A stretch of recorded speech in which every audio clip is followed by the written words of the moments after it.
Good day mga ka-YP, it's another day, it's another vlog na naman. Ngayon, samahan nyo kami ni Mrs. dahil may mahalaga kaming mission. On the way kami para asikasuhin ang aming business permit. Bago ang lahat, dumaan muna kami sa tapat ng CCC College. Napakaganda talaga dito. Dami mga estudyante at ang sarap sa mata ng paligid. Lakad-lakad muna tayo habang pinagmamasdan natin ang masisipag at matatalinong estudyante ng CCCC.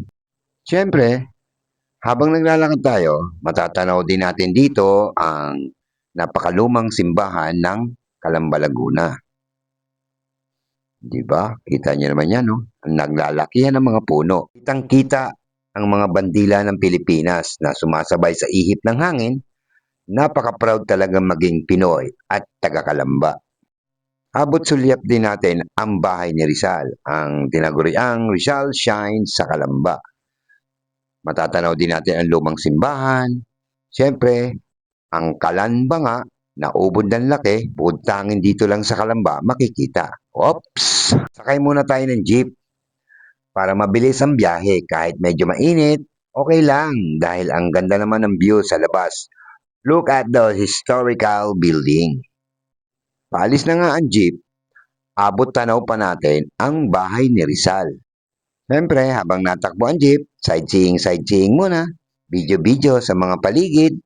At siyempre, ang aking wifey, o yun, nahiya pa. Nagtakip pa ng mukha. Di ba? Smile-smile pa kami. Ito na tayo sa tapat ng Jollibee. Konting lakad at tanaw na natin ang munisipyo ng ating bayan.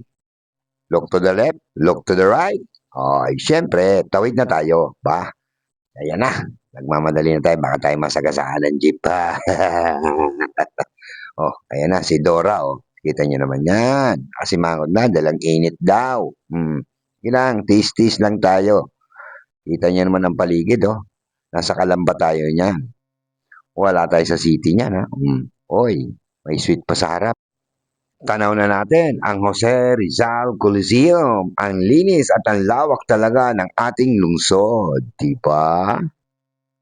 Andito na tayo sa City Hall. Straight to the point tayo sa business permit section. Madali lang pala ang proseso.